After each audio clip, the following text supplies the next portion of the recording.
This is the unluckiest man in the world. He simply took a nap on the plane, and upon landing in the United States, he discovered that his country was in the midst of an internal uprising. Now, not only are his visa and currency completely invalid, but even his return flight has been cancelled. However, due to the language barrier, he is still unaware of what has happened. Victor is detained at the airport. He has absolute freedom yet is forced into absolute lack of freedom. Freedom stems from the fact that no one at the airport can manage him, while the lack of freedom arises from his inability to leave the airport or return home. The airport manager had assumed Victor would sneak out of the airport and be taken away by security, but instead, he chose to stay at the airport and wait for his country to recover. He pieced together an old chair into a bed, unplugged the power, and planned to make do for the night. But the next day, he was completely under the airport manager's watch because he might cause the manager a lot of trouble during the period before his superior retired. As long as there were no issues at the airport, the manager could seamlessly take over. But as soon as he finished speaking, he saw someone in a bathrobe wandering around the airport on the surveillance feed. This undoubtedly affected the airport's image to some extent. The manager was utterly helpless. He simply couldn't understand why Victor didn't sneak away. To ensure a smooth promotion and pay raise, the supervisor decided to get rid of this hot potato. He stared intently at Victor on the other side of the glass and ordered his subordinates to take harsh measures and create obstacles for him. So,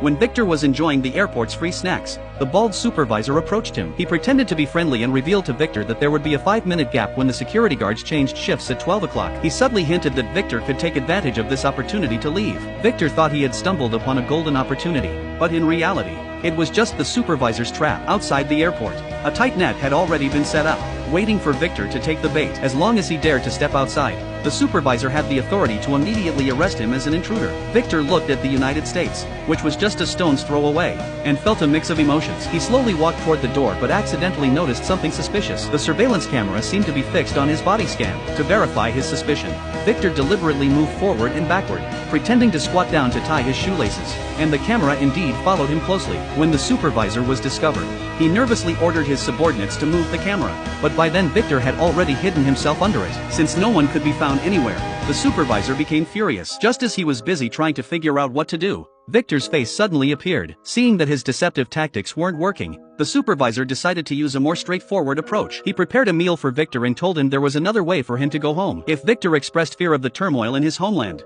the supervisor could use U.S. law to apply for political asylum for him. However, Victor angrily refused. The supervisor was helpless and had been outmaneuvered by Victor once again, deepening the rift between them, until one day, the supervisor found a way to retaliate against Victor. Since Victor had no income, he started working at the airport returning luggage carts. For each cart returned, the machine would refund a 25-cent deposit. However, many passengers at the airport were in a hurry and didn't care about such a small amount of change. But for Victor, it was a lifeline.